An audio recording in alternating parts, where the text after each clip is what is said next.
LV, hello, kumusta? Congratulations. Wow! How do you feel that finally, grabe? Finally, kanina pinag-uusapan lang natin kanina yun, nandun tayo na I hope we can get the back-to-back and here we are, we got it and the feeling, it's a different feeling if you cannot explain, unexplainable feeling na masaya tayo and then I'm sure the whole Philippines are celebrating now that we have the back-to-back.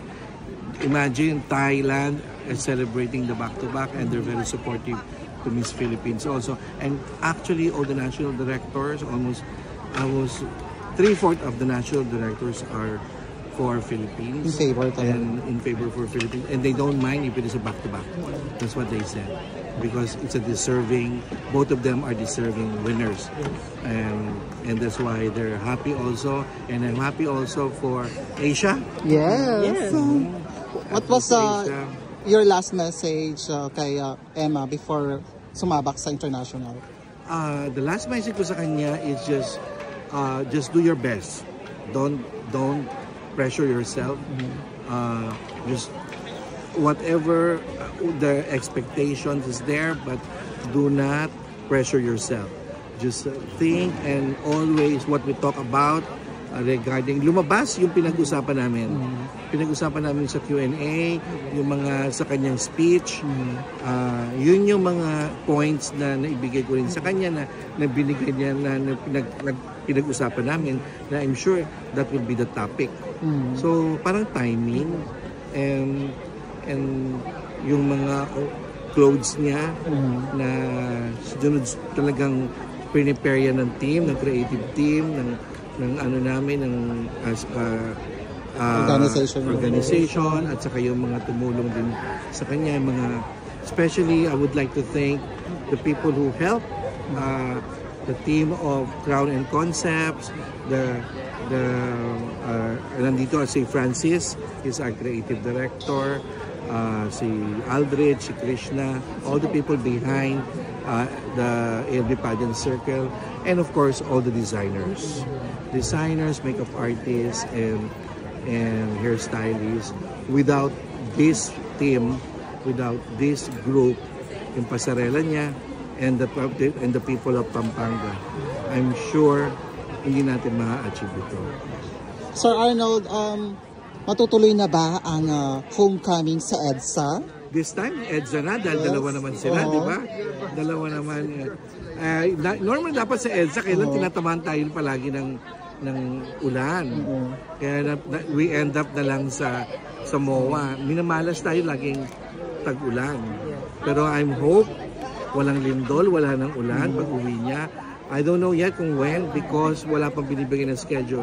CJ and Emma will stay here in couple of days or I don't know how many days or weeks. I think they're going to other country also. But CJ, I think we will stay. May work pa rin siya at mahal siya ng mga taga Thailand. Sir ALB, last two questions from me. Ano pong pakiramdam? Grabe, nababasa ko sa comment na certified queen maker ka na. Bongga! Grabe, makapunin si Macron under your organization. Maybe siguro because of, I'm happy. At least they appreciate my effort. They appreciate that without the help of the organization din namin, yung ALV team and mga glam and beauty team namin, it's a collective effort yan, hindi lang naman ako. Siguro I'm just a leader and I have a vision and I know how to pick who's supposed to be the representative of every pageant. So yun yung sigurong because of my knowledge as a talent manager and as in the entertainment industry, as a producer. So alam ko na kung ano yung requirements at siyempre lahat naman yan swerte lang. Swertehan lang kasi trabahan mo ng swerte at saka yung effort and of course yung trust and confidence mo at saka yung collaboration between the Queen and and myself. And the most important, you have to get the queen who is talagang supportive sa gagawin at saka mahal yung trabaho. Mahal niya. Pero kung gusto lang sumikat, ay mahirap ang trabaho. Kasi alam mo naman yung nananalo yung talagang nasa puso nila yung pagiging na queen, yung responsibility nila. Being a queen is not for glitz and glamour. Being a queen, it's a responsibility. Yung like yung sinasabi sa kanila yung mga advocacy nila at saka siyempre yung requirements ng mga organization na papasukan nila. Ay sir, even ito na lang, last question na lang po natin bago tayo kumain. Oo, di pa kami kumain. Sige pa natin yan. Sa Manila tayo magsa-celebrate. Yeah! Sir ALB, ito na lang po kasi last year Sir ALB, di ba, we did not expect na magkaka-crown tayo. Parang not the usual crowning moment kaya. But this year, back to back pa. How do you feel right now? Oh, sabi ko nga kanina talaga it's a very good feeling at overwhelming feeling. Grateful ako sa nangyayari. Siyempre, lucky yan. At siguro sinuswerte lang. And sana tuloy-tuloy ang swerte para mapasikat natin at makapag-produce pa tayo ng mga magagandang Filipina na magbibigay ng pride and glory sa country natin and honor and ma-promote ang Philippines na I always say sa dami ng corruption ngayon sa Pilipinas, sa gulo-gulo ng Pilipinas, ng political problem. Ito, magbigay naman tayo ng konting saya at honor sa country at pride.